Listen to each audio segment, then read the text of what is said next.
Vamos a buscar en nuestras Biblias primera a los Tesalonicenses, capítulo 1. Primera a los Tesalonicenses, capítulo 1.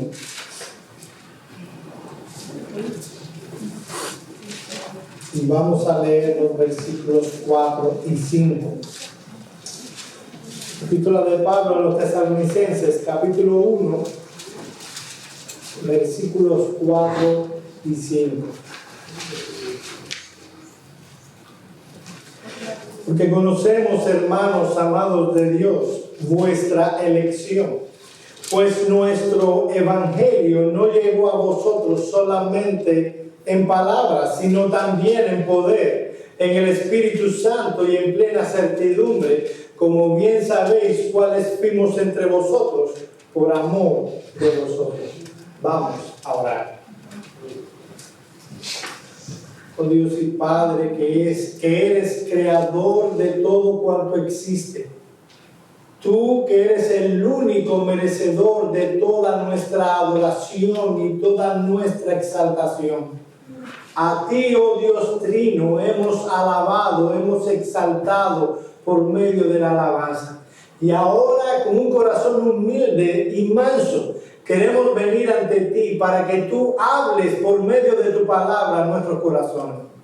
Señor, como el ciervo brama por las corrientes de las aguas, así mismo clama nuestra alma delante de ti, pidiendo que tú sacies nuestra sed y tú alimentes nuestra alma. Señor, tú eres el dador de vida. Da vida a los muertos espirituales que están entre nosotros en esta mañana. Y edifica a tu iglesia. Santifica por medio de tu palabra a tu iglesia, porque tu palabra es verdad. Mira que te lo rogamos en el nombre de Cristo. Amén. Se han dicho que las armas que se utilizan en una batalla contra un enemigo determinado deben estar en consonancia con la naturaleza de ese enemigo. Si en una guerra nuestro enemigo está bien pertrechado, con los últimos adelantos de la técnica y de la ciencia, sería irracional atacar a dicho enemigo con arcos y flechas. Mientras más poderoso sea el enemigo, más poderosas deben ser las armas que usemos contra nuestro adversario. Pues bien, mi amado hermano, la Escritura nos enseña que estamos envueltos en una guerra espiritual. Nuestra lucha no es contra sangre y carne, así que las armas de nuestra milicia no deben ser carnales.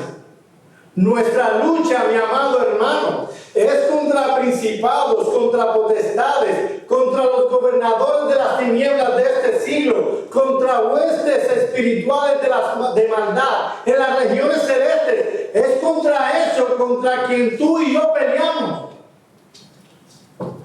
Así que si nos vamos a involucrar en una lucha con semejante enemigo, mis amados hermanos, debemos usar las mejores y más poderosas armas que puedan ser utilizadas.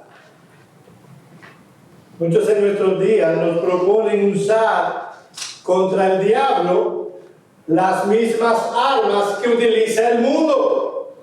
Pero tal cosa sería desastrosa para las almas, porque está probado que todo lo que el mundo ofrece y puede producir no satisface a las necesidades más importantes del ser humano. Debemos ir entonces a Dios y pedirle que nos dé de sus poderosas armas. Y entre todas las armas espirituales que tenemos a nuestro alcance, oye esto, mi amado hermano, ¿sabes cuál es una de las más poderosas? La predicación de la palabra de Dios. La predicación de la palabra de Dios, y yo lo voy a probar, no tiene igual contra el enemigo. Ella, la predicación, esto que estamos haciendo ahora, es el medio principal. Yo no estoy diciendo que sea el único. Yo estoy diciendo que es el medio principal que Dios ha prometido usar para salvar a los pecadores y santificar a su iglesia. Yo lo voy a repetir, porque eso va en contra de lo que usted oye por ahí. Pero cuando tú vas a la Escritura, y yo lo voy a probar por la Biblia, tú encuentras que la predicación, la exposición de este libro, de la palabra de Dios, es el medio principal que Dios a través de los siglos ha usado para salvar a los pecadores y santificar a los santos.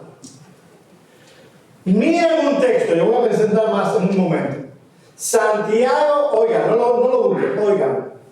Santiago 1:18. Miren lo que dice Santiago. Él, hablando de Dios, de su voluntad, nos hizo nacer por la palabra de verdad para que seamos primicias de sus criaturas.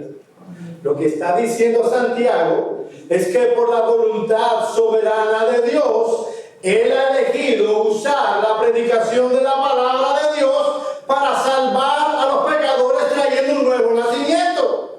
Y tú te puedes preguntar, espérate, ¿cómo tú sabes que esa palabra de verdad no es un tratado?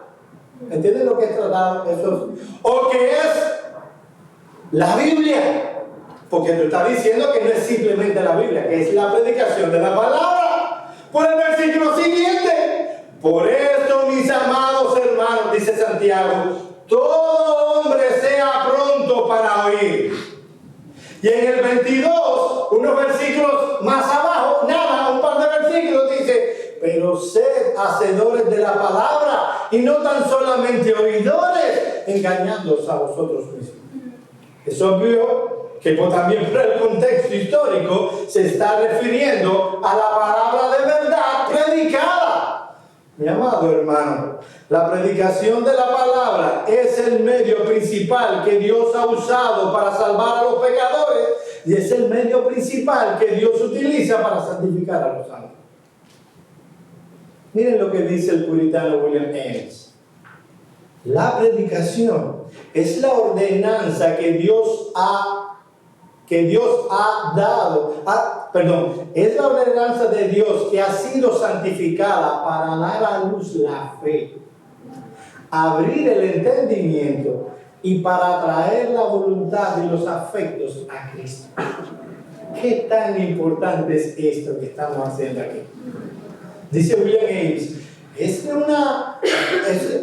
una ordenanza porque Dios ha mandado a predicar su palabra, que ha sido santificada para dar a luz la fe, abrir el entendimiento y para traer la voluntad y los afectos a Cristo. Y yo sé que hemos hablado de esto mucho en esta iglesia. Así que nosotros vamos en nuestro texto a dar un paso más adelante.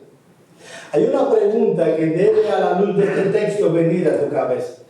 Mi amado hermano, si la predicación de la palabra es un medio fundamental que Dios utiliza para salvar y santificar, entonces, ¿qué elementos deben estar involucrados y que estuvieron involucrados en el ministerio de Pablo en Tesalónica para compartir el Evangelio?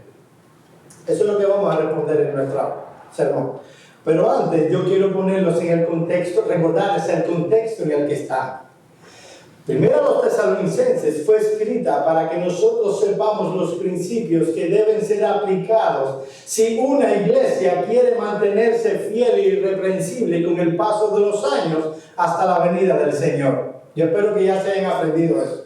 Y el primer principio que debe ser aplicado si una iglesia quiere mantenerse fiel e irreprensible con el paso de los años hasta la venida del Señor es que su membresía debe haber sido elegida por Dios, convertida por la obra de Dios y regenerada por la gracia de Dios.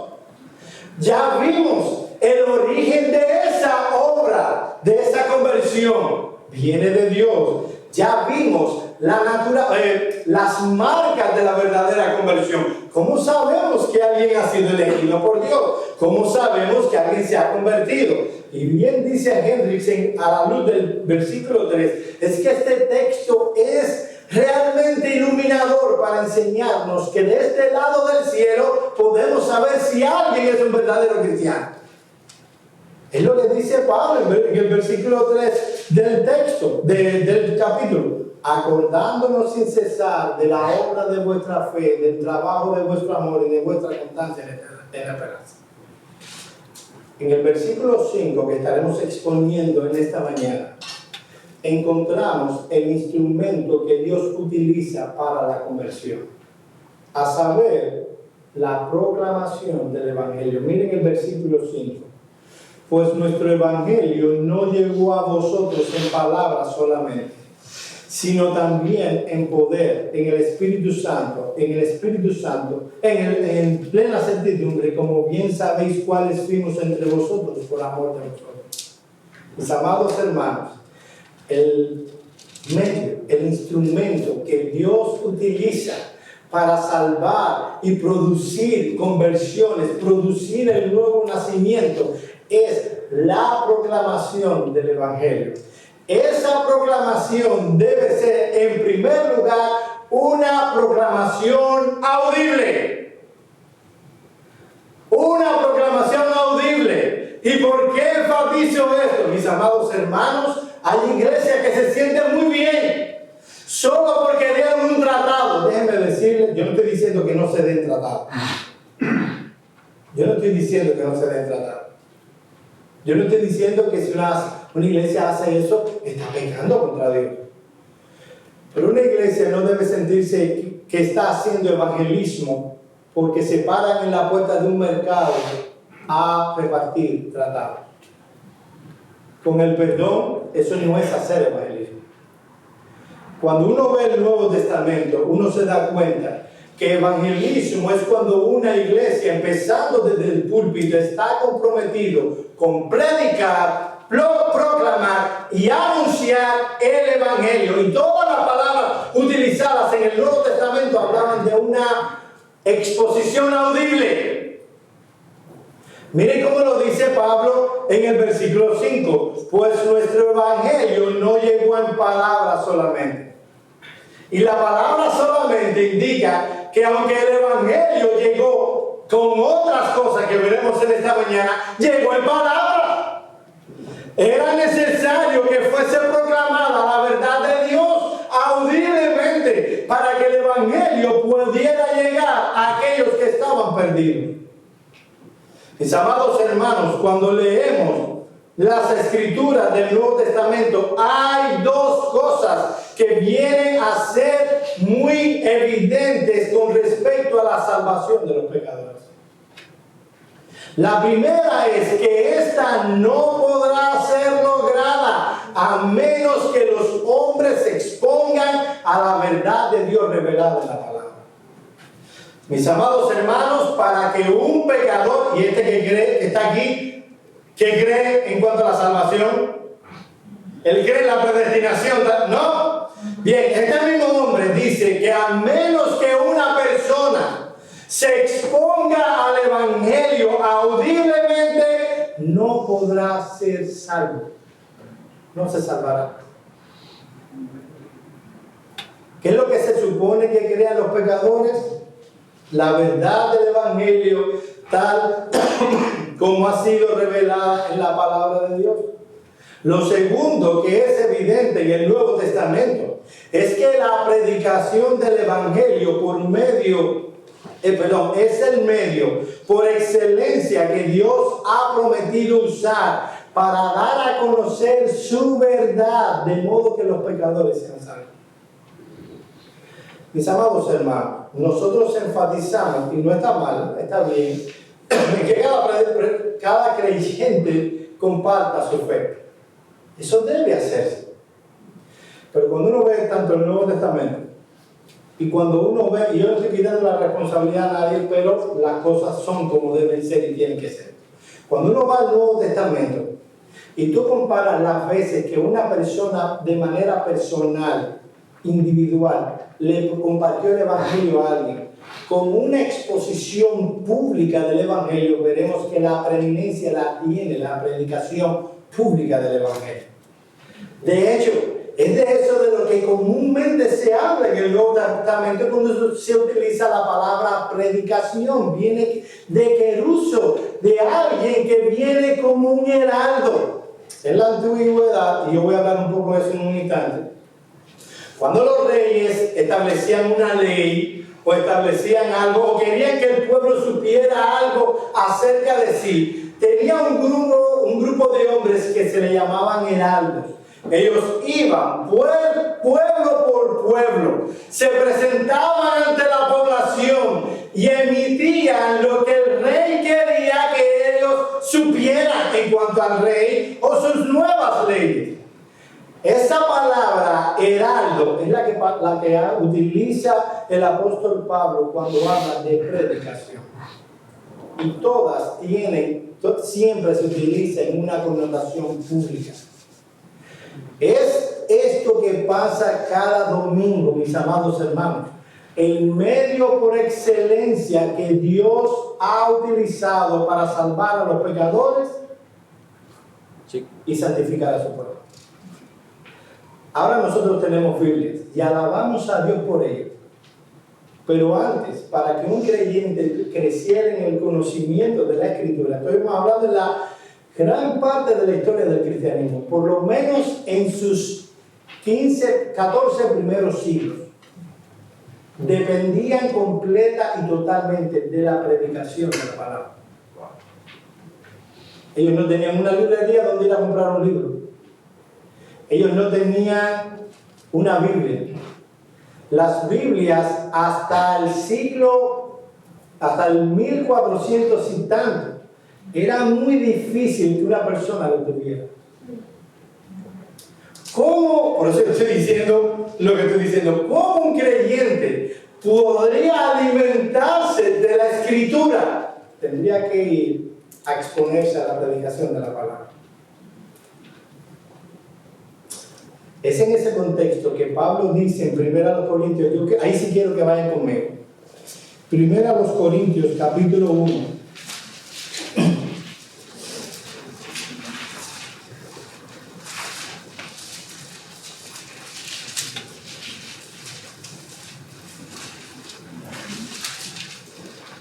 Y vamos a leer los versículos 17 al 25.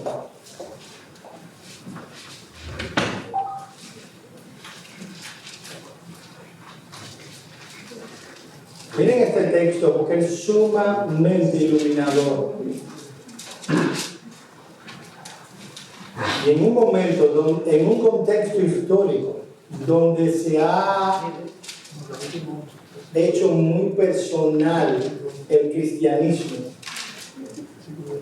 donde la gente quiere depender por sí misma del Espíritu Santo, y eso no está del todo mal, siempre y cuando tú no quites todo lo que tiene que ver con la iglesia y su centralidad en la vida de un creyente. Miren este texto, y miren este texto a la luz del contexto histórico que Dios nos ha permitido vivir. 1 Corintios 1, 17 al 25. Pues no me envió Cristo a bautizar, sino a predicar, a servir de heraldo el Evangelio, no con sabiduría de palabras, para que no se haga vana la cruz de Cristo. Porque la palabra de la cruz es locura a los que se pierden, pero a los que se salvan, esto es a nosotros, es poder de Dios. Pues está escrito: destruiré la sabiduría de los sabios y desecharé el entendimiento de los entendidos. ¿Dónde está el sabio? ¿Dónde está el escriba? ¿Dónde está el disputador de este siglo? ¿No ha enloquecido Dios la sabiduría del mundo? Miren este versículo ahora. Pues ya que en la sabiduría de Dios el mundo no conoció a Dios mediante la sabiduría, agradó a Dios salvar a los creyentes por la locura de la predicación. Mis amados hermanos, el texto es mucho más enfático en el idioma griego. A Dios soberanamente le plugo. Él tomó una decisión soberana. Voy a salvar a los pecadores, no por la sabiduría de Dios, no por su sabiduría. Voy a salvar a los pecadores por la predicación, en este sentido, la locura de la predicación. Miren cuál fue la convicción del apóstol Pablo, versículo 22. No te apartes de ahí, porque los judíos piden señales y los griegos buscan sabiduría. Dios determina, voy a salvar a los pecadores por la locura de la predicación. Pero espérate, Dios. Mira lo que la gente está buscando. Los griegos les gusta la sabiduría. Y a los judíos les gustan los milagros, las señales. ¿No sería más eficaz para impactar el corazón de los judíos y de los griegos utilizar esas cosas que ellos piden?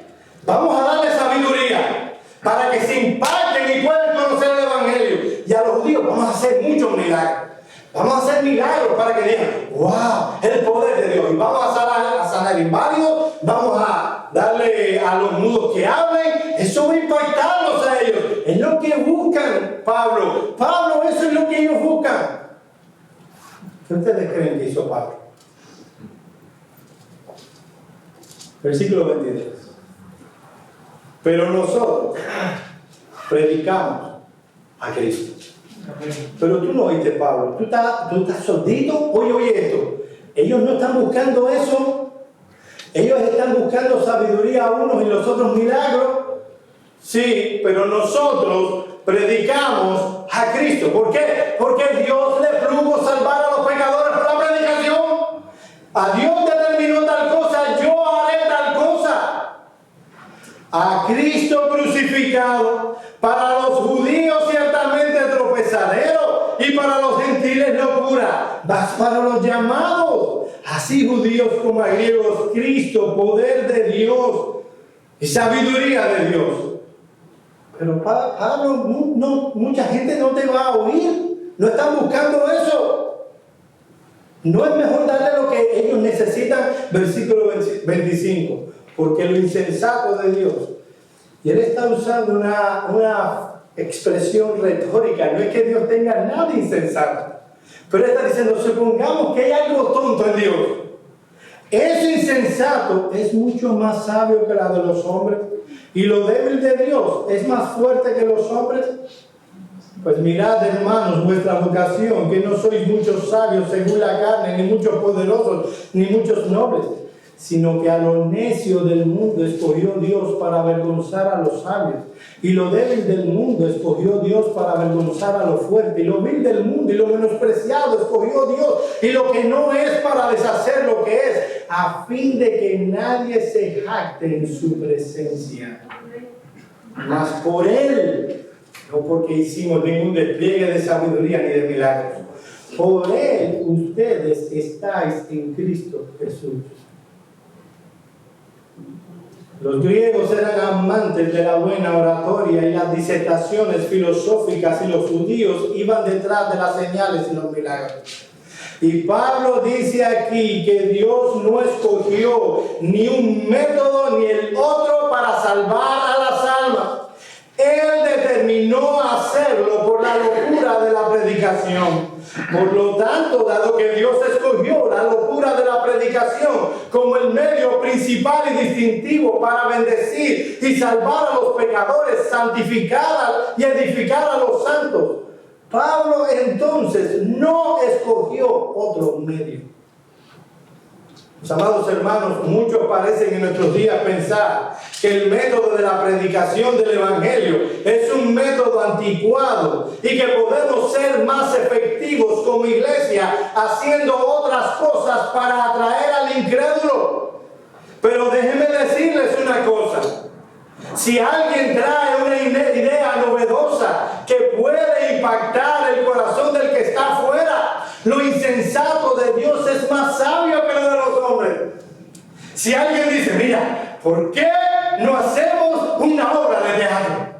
Mira, Joel, mira, tú haces tu mejor esfuerzo por predicar, pero eso impacta a la gente. ¿O tú te imaginas que de pronto tú puedas, alguien que tiene la mano así, ponérsela derecha y que pueda funcionar? Eso impactaría el corazón de la gente. Vería que Dios es poderoso y que nos puede ayudar en sus problemas. ¿De qué sirve hablar de un hombre o de Cristo murió en la cruz del Calvario hace 2000 años? ¿Qué le ayuda a eso al pagar los biles? Ahora, una mano derecha sí le ayuda. ¿Sabe lo que estamos dando cuando hacemos eso? Estamos dando lo que el mundo pide. Y lo que el mundo pide no ayuda. Porque ayuda es lo que Dios ha bendecido. Y Él ha determinado bendecir a un pobre pecador exponiendo su palabra. Y cuando pasan cosas, haciendo el método de Dios, y pasan cosas sobrenaturales, como que un marido orgulloso, resentido, se vuelva un marido amoroso. Hermanos, eso es tremendo milagro. Eso es un milagro más potente que una mano en derecha. Satanás puede hacer eso. ¿Sabe lo que no puede hacer Satanás? Transformar el corazón. Y que venga un alcohólico y que Dios lo libere de la esclavitud y empiece a ser diligente en su trabajo para darle dinero a sus hijos y a su esposa. Eso es un milagrón. El instrumento más poderoso que cuenta la iglesia, con el que cuenta la iglesia para salvar a las almas, es la predicación de la palabra de Dios. Hay muchos textos, estoy eligiendo solo algunos. Romanos 10, 14 y 15 y luego el 17. Yo lo voy a leer, si va rápido bien, pero yo lo voy a leer por asunto del tiempo. Este es un texto muy utilizado para motivar a los hermanos a hacer el evangelismo. Y mis amados hermanos, yo no quiero que nadie me malentienda. Yo no estoy diciendo que no se haga evangelismo. Debe hacerse evangelismo. Tú debes compartir el evangelio y lo hemos dicho muchas veces, con tus amigos, con tus vecinos. Pero este texto habla más de otra cosa. De cuando un hombre predica, hace función de heraldo, proclama la palabra de Dios. Miren lo que dice este. ¿Cómo pues invocarán a aquel en el cual no han creído? ¿Y cómo creerán en aquel de quien no han oído? ¿Y cómo oirán sin haber quien les predique? Alguien que funja como heraldo. ¿Y cómo predicarán si no fueren enviados? Como está escrito, cuán hermosos son los pies de los que anuncian la paz, de los que anuncian buenas nuevas. Y dice el 17, así que la fe, oye esto, es por el oír y el oír por la palabra de Dios. Mis amados hermanos, si tú miras ese texto final, tú dirás, bueno, esto está mal escrito aquí. Porque aquí debería decir, así que la fe es el oír y el oír la palabra. Pero no es lo que dice el texto. La fe viene por el oír y la capacidad de oír viene por la palabra de Dios, por escuchar la palabra de Dios. Y cuando uno ve el contexto, el punto es que cuando un hombre hace una exégesis cuidadosa del texto y proclama lo que el texto dice, y Cristo usa a ese hombre para hablar su palabra, esas personas oirán la voz del predicador, pero Cristo hablará al corazón. Es por eso que en Efesios capítulo 2, vamos allá, ese sí quiero que lo lea, porque este no lo tengo aquí.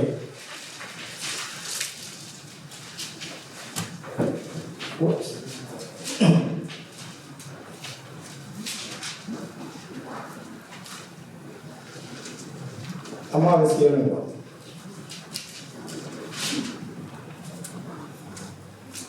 En el versículo 17, vamos a leer el 16 para que ustedes estén en contexto. En el versículo 16 dice, y mediante la cruz, obviamente hablando de Cristo, reconciliar con Dios a ambos en un solo cuerpo, matando en ella las enemistades en la cruz. Y vino, hablando de Cristo, y anunció las buenas nuevas de paz a vosotros que estabais lejos y a los que estaban cerca. Dice Pablo que Cristo fue a Éfeso y les anunció las buenas nuevas. Pero Cristo nunca estuvo en Éfeso. De hecho, Cristo nunca salió de Palestina. Pero cuando Pablo les anunciaba las verdades del Evangelio, les predicaba y les proclamaba, ellos podían oír con sus oídos la voz de Pablo, pero en su corazón, Cristo mismo les estaba hablando. Un texto más. Lucas 16, 31. El contexto es la parábola de rico y Lázaro. Estaba el rico en el infierno sufriendo, tiene una conversación imaginaria con Abraham y le dice a Abraham, Abraham, se me ha ocurrido una tremenda idea. Abraham, ¿por qué no mandamos a Lázaro para que le hable a mi familia y no vengan a este lugar de tormento? Qué tremenda idea, ¿eh? ¿Tú te imaginas que a ese ateo de pronto se le aparezca a su abuelito muerto y le diga, hijo, cree en Cristo para que no vayas al infierno? ¿Cuán impactante va a ser para ese ateo? Una idea tremenda. Dice el versículo 31. Mas Abraham le dijo, si no oyen a Moisés y a los profetas, tampoco se persuadirán aunque alguno se levantare de los muertos.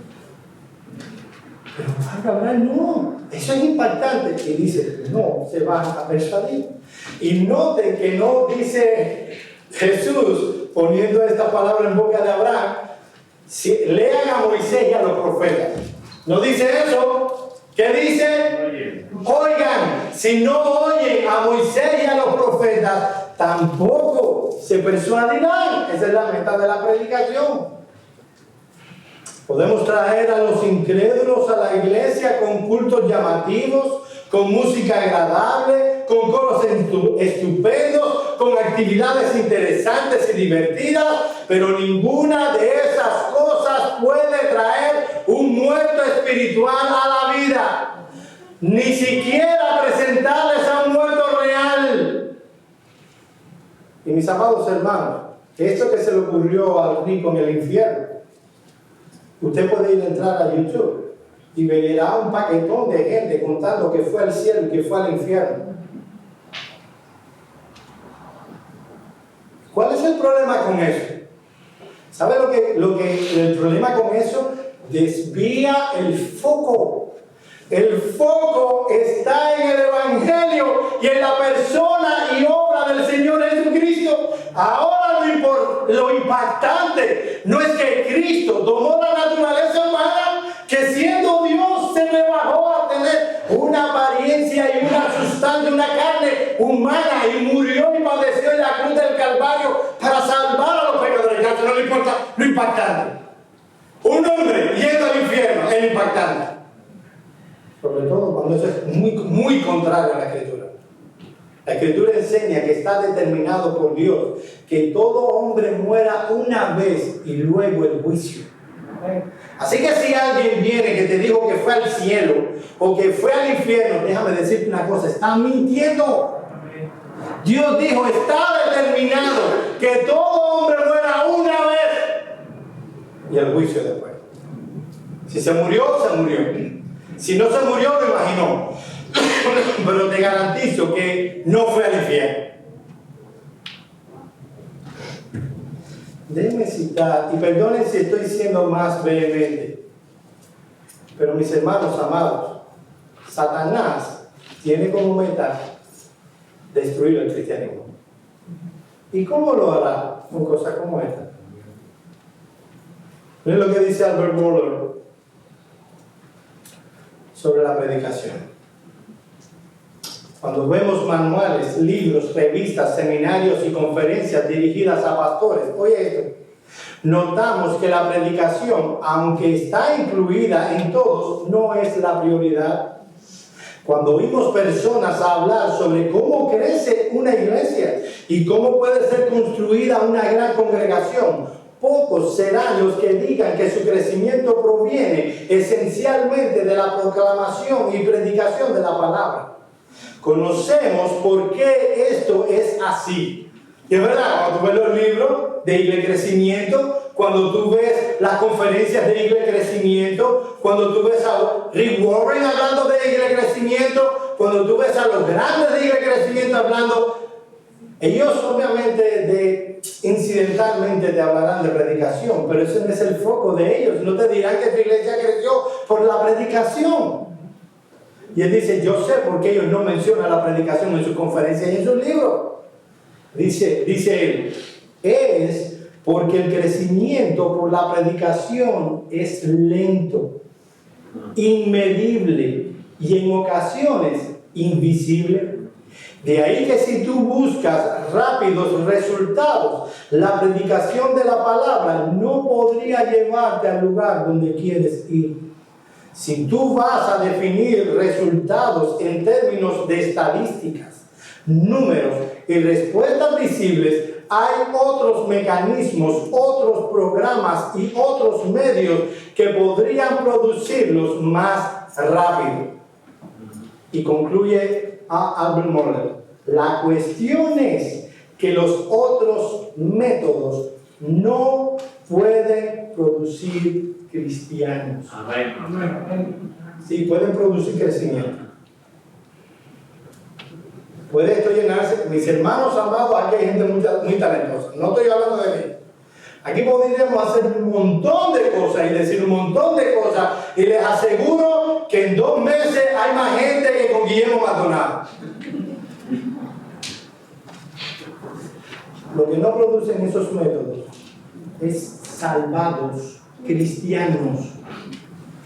Eso solo lo produce la palabra de Dios. Amén.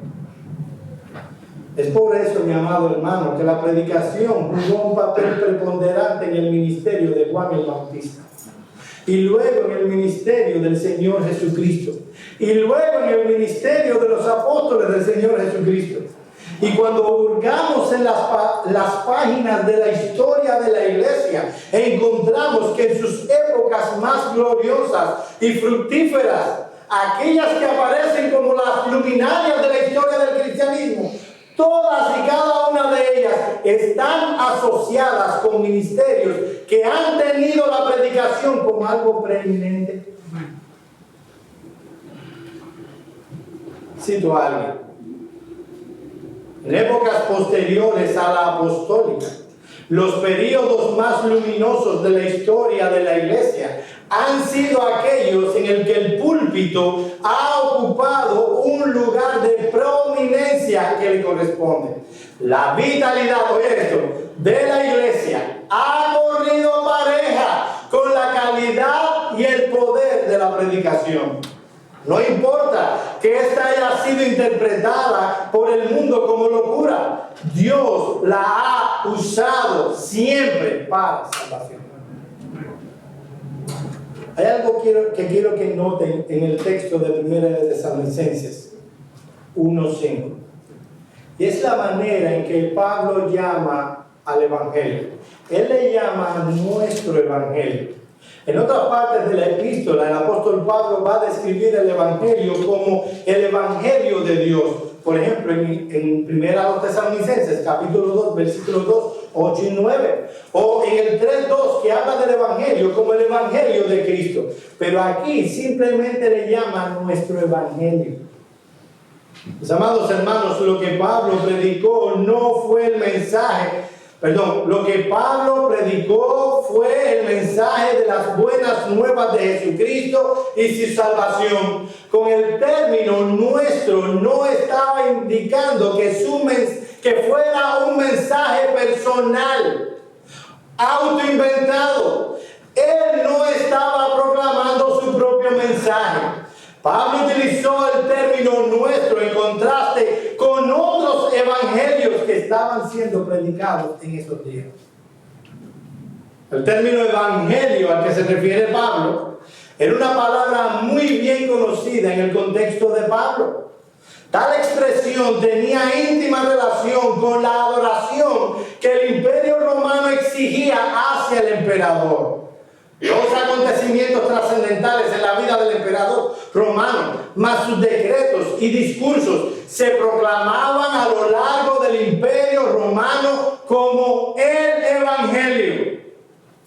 En contraste a eso, la iglesia proclamaba que no el emperador, sino la persona del Señor Jesucristo. Ese era el verdadero evangelio. Pablo proclamaba que Cristo era la culminación de las esperanzas universales de Israel con respecto a la victoria de Dios y su soberanía. Y mis amados hermanos, esa predicación chocaría estrepitosamente contra el ambiente cultural de aquella época. El contenido de tal mensaje era sumamente ofensivo para esa cultura. Sin embargo, el apóstol Pablo no cambió ni el método ni el mensaje. La pregunta que tú y yo debemos hacernos como iglesia es: ok, Pablo hizo eso, ¿y qué vamos a hacer nosotros? Hay una decisión que hay que tomar. Nosotros vemos cómo están iglesias creciendo y ya tienen mega iglesias con megas locales. Nosotros estamos aquí. Nosotros queremos también ser grandes. Nosotros queremos tener nuestro reino grande. ¿Qué reino estamos queriendo construir? ¿El nuestro o el de Cristo? Esas son preguntas que debemos hacernos. Amado hermano, yo no sé tú, pero no estoy aquí para construir mi propio reino. Y no estoy interesado en las grandes multitudes. Si viene, no porque yo hice nada fuera de lo que está aquí. ¿No verás a jovencitas vestidas con bandera haciendo esto? Oye, Jovel, pero tú te imaginas tus hijas, lindas, jovencitas, la hija de Pomare, las muchachitas, la hija de Ricardo, haciendo así. ¿Cuánto entusiasmo van a tener por la iglesia? Déjame decirte una cosa. Que si mis hijas y tus hijas no vienen interesadas por Cristo y no vienen interesadas por el Evangelio, ellas se lo pierden. Pero no las voy a poner a bailar aquí con banderita. ¿Sabes por qué? Porque Dios no la ha mandado. Y si Dios no la ha mandado, Él no lo quiere. Cuando Él quiere algo, Él habla. Él no es como esos maridos o esa mujer. Eso te pasa que quieren algo. Y tú le preguntas, ¿y qué te pasa? Nada. Y te pasa de todo. Dios no es así. Dios quiere algo que a Él le agrada. Dios lo pide. ¿Y qué ha pedido Él? Bien, yo quiero que proclamen la palabra de Dios audiblemente. Amén. Pero eso es una locura. Sí, yo le llamo la locura de la predicación. Amén. Ahora, no solamente Pablo predicó audiblemente, sino que Pablo predicó el Evangelio en el poder del Espíritu. Miren el versículo 5 una vez más. Pues nuestro Evangelio no llegó a vosotros en palabras solamente, sino también en poder en el Espíritu Santo. Y algunos quieren interpretar cuando ven la palabra poder. Mira, esos son los milagros. ¿Tú no lo estás diciendo? Ahí están. Esos son los milagros de sanidades y de profecía y de... ¿Qué otra cosa invento más? De la risa santa. La risa santa, joven.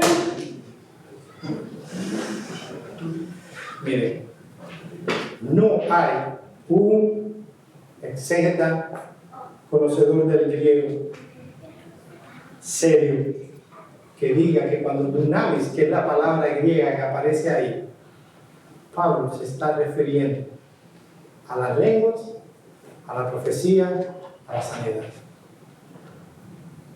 Este término dunamis, de donde viene precisamente nuestra palabra dinamita, se refiere al poder inherente que tiene el Evangelio cuando es predicado en el Espíritu. Yo lo voy a probar en un momento.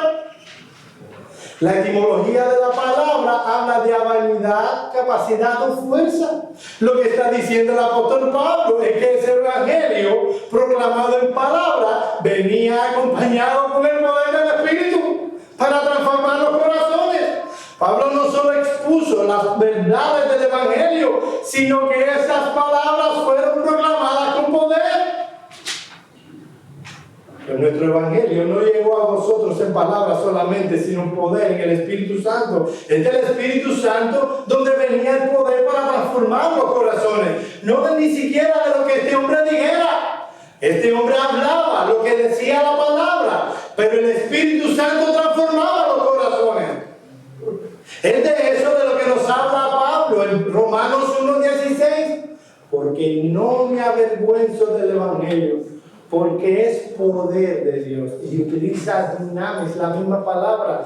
Porque es poder de Dios para salvación a todo el que cree, al judío primeramente y también al griego.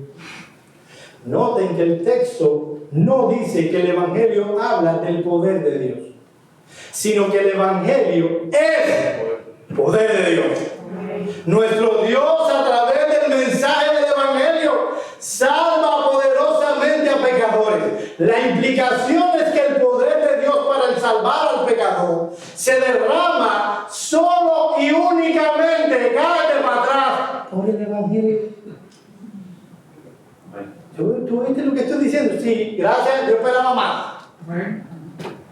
El poder del Todopoderoso de Dios opera en el corazón de los oidores cuando la palabra de Él es proclamada. Como bien señala Spurgeon, si ha de haber un resultado divino de la palabra de Dios, el Espíritu Santo debe acompañarlo. Así como Dios iba frente a los hijos de Israel cuando dividió el mar y los guió a través del desierto mediante la nube y el fuego, así también debe acompañar la poderosa presencia del Señor a su palabra, si ha de haber bendición alguna en ella. No sé si notaron algo de Santiago 1:18 que leí al inicio. ¿Se dieron cuenta de quién es el que obra por medio de la palabra? Vamos a leerlo otra vez. Él, de su voluntad, nos hizo nacer por la palabra de verdad, para que seamos primicias de sus criaturas. Es por la voluntad de Dios, no la del pecador ni la nuestra, que Él usa esa proclamación de la palabra para traer vida a los pecadores. Miren lo que dice Stephen Chenot acerca de 1 Tesalonicenses. De este pasaje es muy obvio que el Evangelio es el instrumento por medio del cual Dios procrea el alma a un nuevo nacimiento. La palabra es la carroza del Espíritu. El Espíritu es el que guía la palabra. Hay un Evangelio que viene en palabra y hay un Evangelio que viene con poder. Amados hermanos, la exposición poderosa no es predicación, oye esto, no es predicación manipuladora diseñada para jugar con las emociones. No son sermoncitos para cristianos insípidos y orientados a la devoción. Tampoco son relatos benignos de historia, comentarios sociológicos acerca de hechos del momento, ni psicología popular diseñada para que todo el mundo se sienta bien. La predicación poderosa ocurre solo y únicamente cuando un hombre de Dios iluminado por el Espíritu Santo expone clara y autoritativamente la revelación inspirada por el Espíritu de Dios en la Escritura a una congregación que está siendo iluminada por el Espíritu Santo. Amén. Cuando yo empecé a predicar, y yo lo hice, Señor, perdóname. Yo predicaba, y cuando iba a hacer el llamamiento, yo le señalaba a la pianista. Y ella tocaba una melodía, no romántica, una melodía. Y yo llamaba a los pecadores. Ven, acepta a Jesucristo. ¿Por qué tienes que irte para el infierno y la música? Realmente eso impactaba a nivel emocional a los oyentes. Y venía mucha gente. Que luego se iba en un nuevo pie. Una musiquita.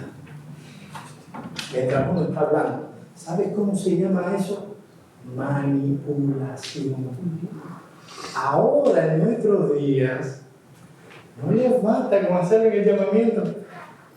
Habrá muchos predicadores durante todo el sermón. Tienen una musiquita atrás. Así que en comparación con ellos no me siento tan mal. Manipulando a las personas emocionalmente. Predicar en el poder del Espíritu de Dios. Es uno proclamar las verdades del Evangelio, las verdades de la palabra, y que el Espíritu transforme los corazones. Sin manipulación. Cuando hay personas transformadas aquí, cuando hay personas que se salvan, yo estoy contento. Porque fue una obra de Dios, del Espíritu Santo. Porque no hice nada. Yo llevo ya casi una hora. Algunos están luchando con el sueño.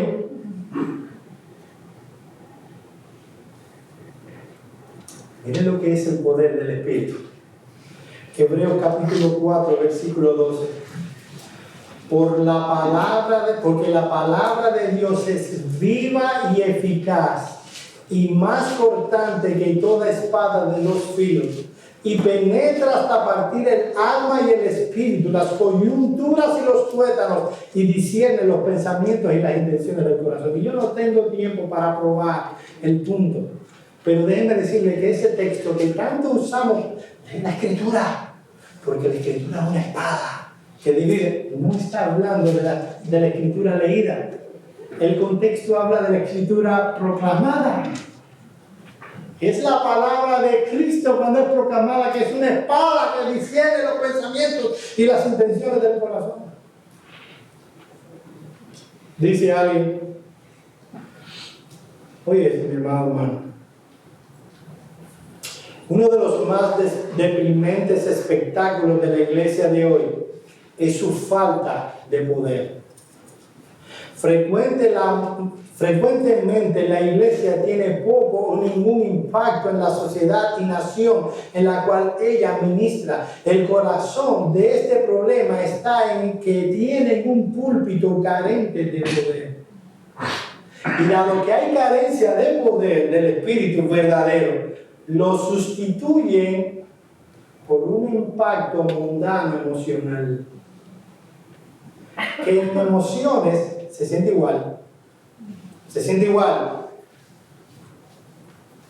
pero no es real ni permanente. No se lo cambia.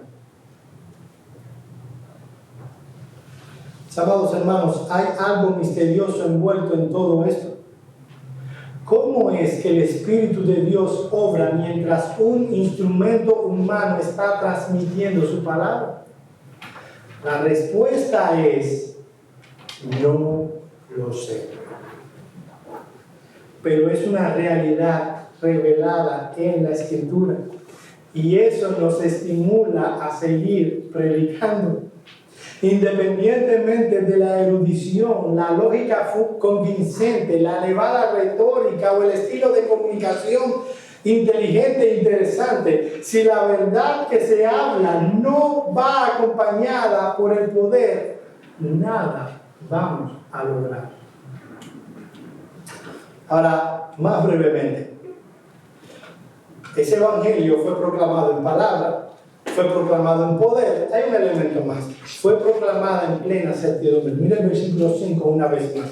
Pues nuestro evangelio no llegó en palabra solamente, sino también en poder, en el Espíritu Santo y en plena certidumbre. No hay repetición en el griego. El efecto es vincular cada una de las palabras muy estrechamente con la anterior.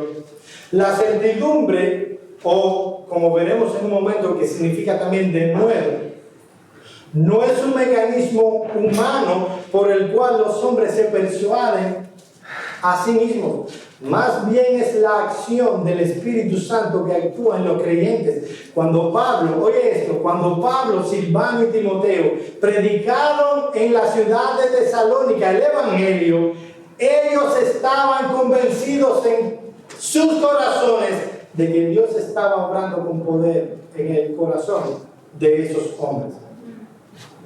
¿Cómo? Ellos hablaron con convicción o de nuevo. Esta palabra que utilizó Pablo y que se tradujo aquí, plena certidumbre, en 1 Tesalonicenses 2:2 es traducida como de nuevo.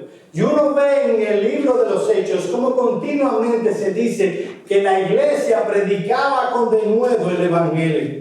La palabra griega de nuevo es parecía. Significa literalmente osadía, confianza, valor. Lo que está diciendo el apóstol Pablo es que el Evangelio, cuando es proclamado, es predicado, debe caracterizarse por valentía, osadía, confianza. Según Berman, parecía es sinceridad y franqueza en el discurso, algo que no esconde nada ni pasa nada por alto. A menudo esta palabra se traduce franqueza debido a la naturaleza del discurso directo y llano. ¿De qué estamos hablando? Mis amados hermanos, conozco muchos predicadores que son como esos lanzadores de cuchillo en el circo. ¿Han visto ese acto? Que ponen a una mujer así, y hay un hombre con unos cuchillos. Estoy casi imitando el sonido. Y no le da a nadie. Hay predicadores que vienen al púlpito y ellos vienen premeditadamente a no darle a nadie. Ellos están lanzando cuchillos al aire, pero para que no le dé a nadie. Mis amados hermanos, a la luz de esta palabra, cuando ustedes ven a un hombre parado a predicar el Evangelio y la palabra de Dios, y lo ven con temor de no pisarle los callos a nadie, ese hombre está enfocado en los hombres. Nosotros no venimos a este púlpito como un negociador. Nosotros venimos, ¿saben? ¿Han visto esa película de que alguien terrorista lo tiene y llaman a un negociador? Oye, ¿cómo suéltame?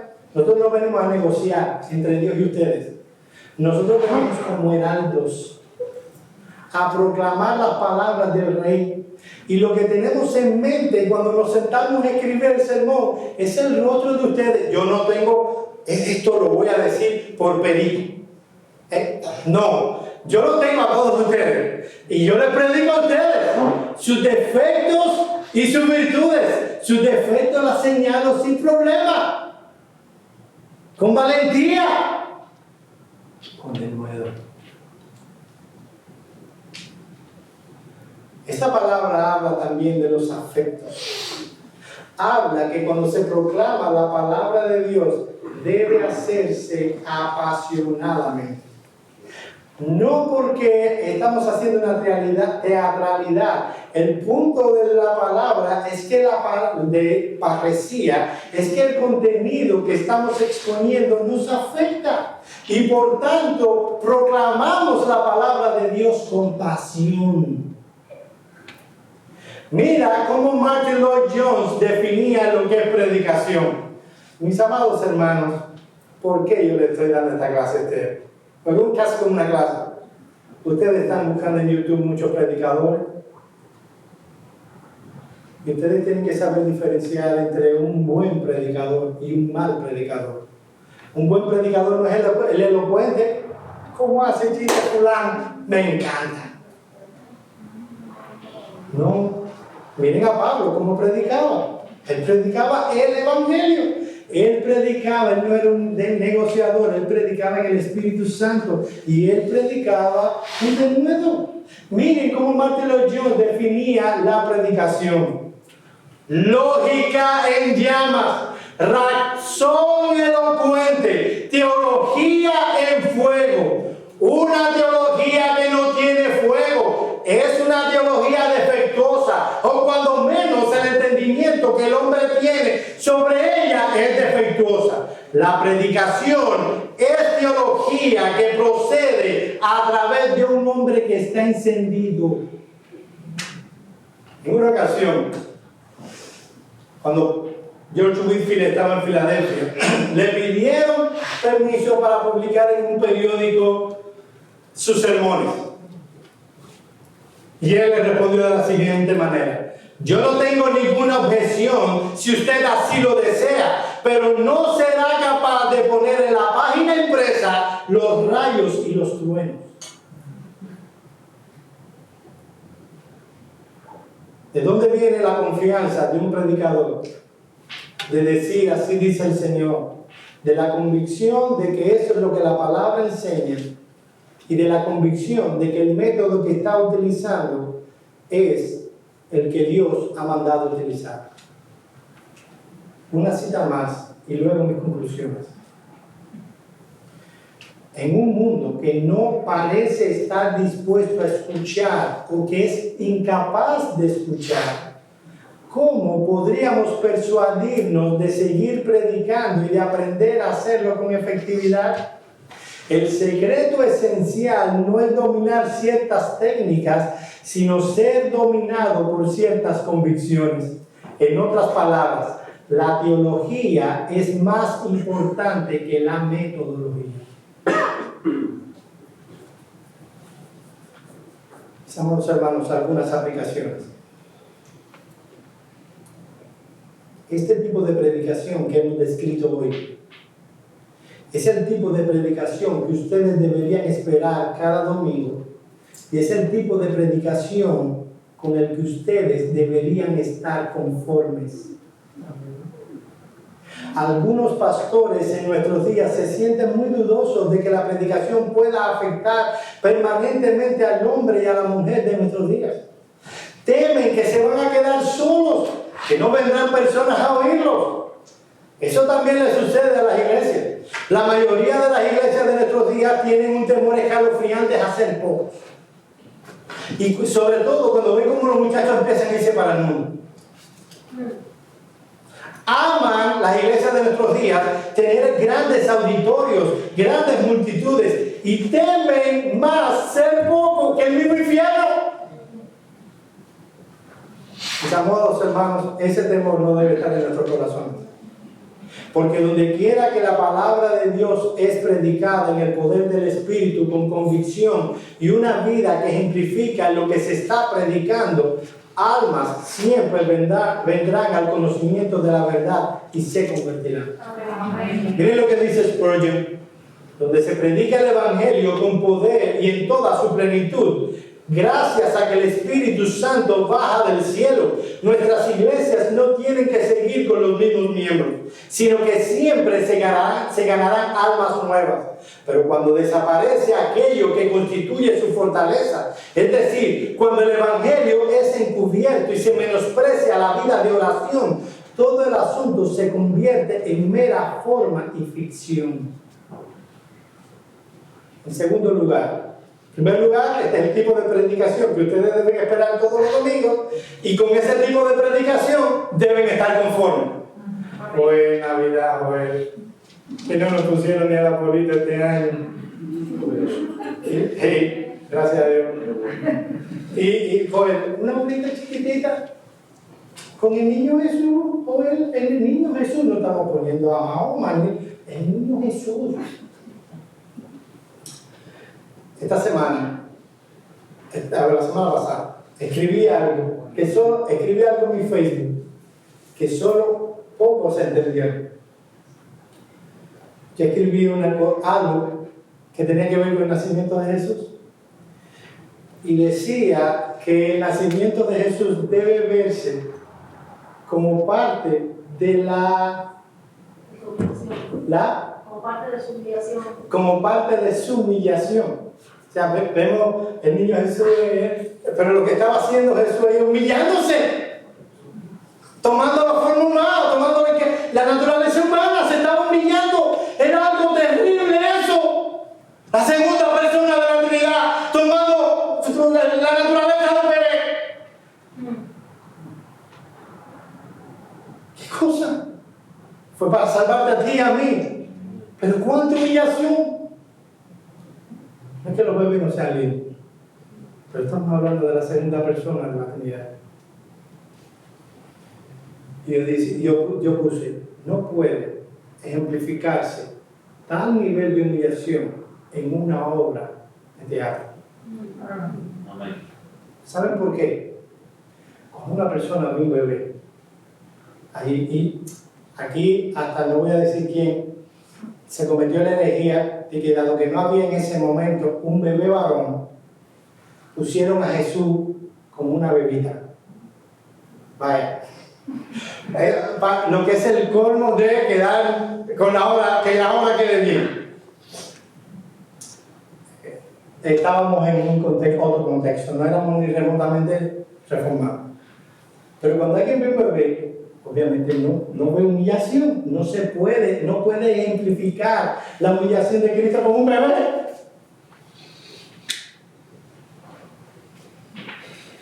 ¿Hasta dónde hemos llegado? Eso es catolicismo romano, eso no es evangélico. Debemos estar conformes. Así que cuando ven, se te ocurre la peregrina idea, poner una obra de teatro, ni lo menciones. En segundo lugar, oren por este pobre pecador para que hable como debe hablar. Amén. No solo yo, sino todos los que nos paramos aquí. El apóstol Pablo, que sí subió al tercer cielo, que tuvo revelación directa de Dios, cosa que yo no tendré ni haré.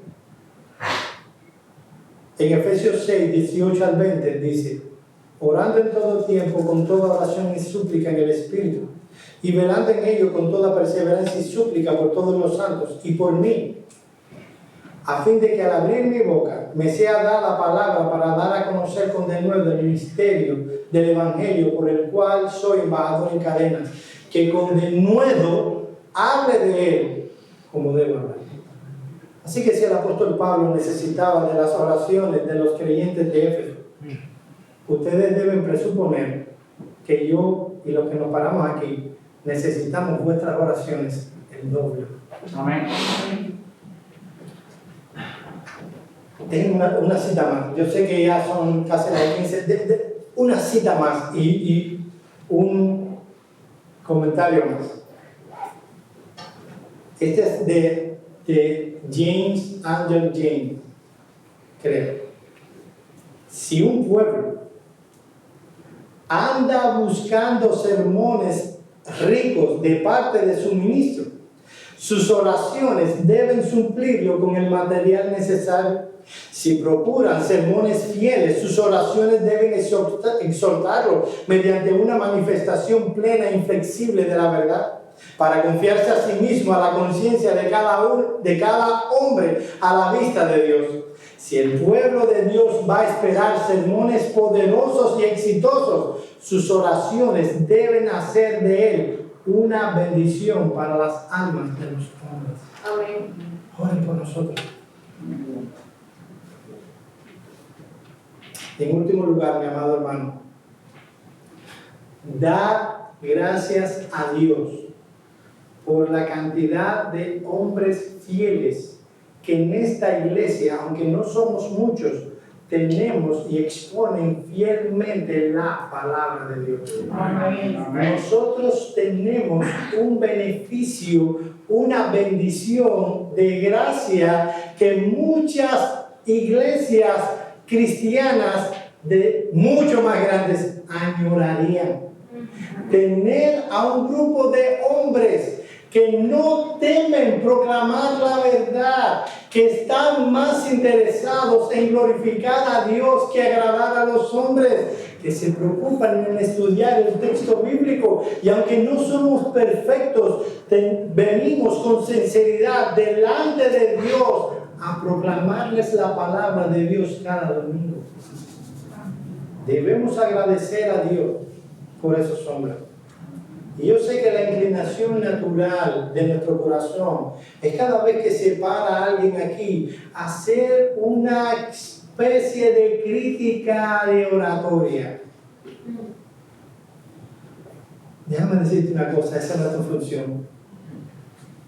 Yo dije que hay predicadores que son como lanzadores de cuchillo, que no le dan a nadie.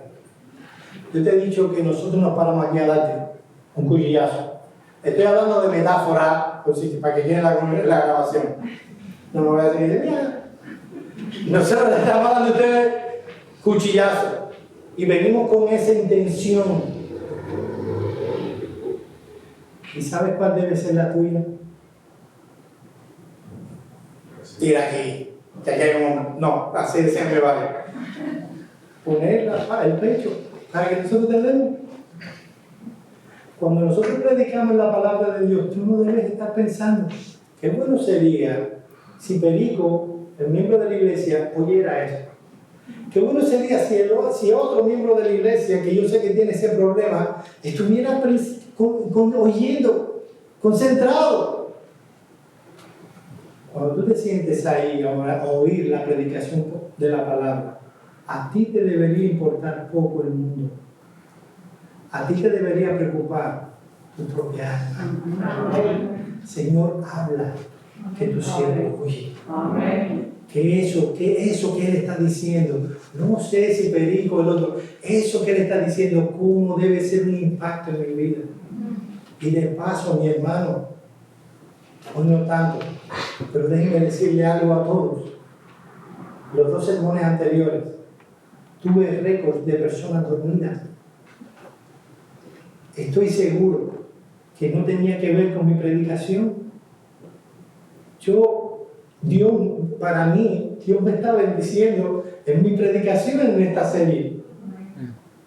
Tiene que ser que no vienen físicamente preparados a oír la palabra de Dios. Tal vez en tu caso te estás acostando tarde. Has tenido una semana de trabajo. Entiendo. Eso es bueno. Has trabajado y has ganado dinero, pero tú has venido a alimentarte. Y no puedes, esto no es algo que solo pueden hacer los bebés. Tú ves al bebé y empieza a llorar, los que hemos tenido niños sabemos que es eso. Le metemos un pomo de leche y el niño sigue durmiendo. Y uno lo vigila para que no se haga, ¿verdad? No, para comer este alimento espiritual hay que estar despierto. Muy despierto.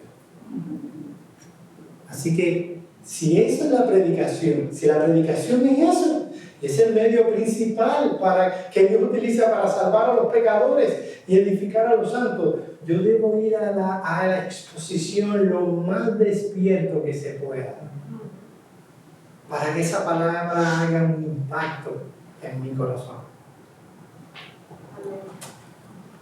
Cuando Martin Lloyd Jones llegó a la iglesia en Londres, había muchas actividades que se realizaban. Martin Lloyd Jones mandó a que el púlpito se quitara del lado del costado en el que estaba y se pusiera justo en el centro del auditorio. Y cuando lo pusieron en el centro del auditorio, Martin Lloyd Jones pidió un martillo y clavos y clavó el púlpito en la plataforma del local para que a la gente le ocurriera moverlo. Amados hermanos, nosotros, yo no sé si esto se mueve, pero nosotros queremos mantener este púlpito clavado en el centro del auditorio para que todo el mundo sepa que la proclamación y la predicación de la palabra es central en la adoración de esta iglesia y que nadie lo deberá remover. Amén. Vamos a orar.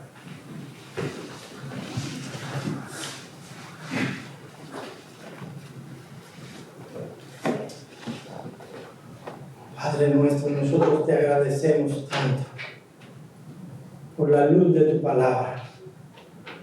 Te agradecemos tanto, oh Señor, por lo que nos has mostrado, por el bien que tú has hecho a nuestras almas, alimentándolas a través de la lectura de la palabra, la meditación de la palabra y la predicación de la palabra.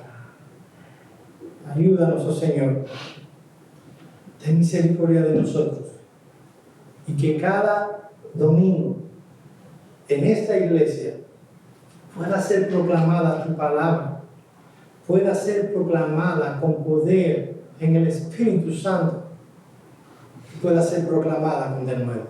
Amén.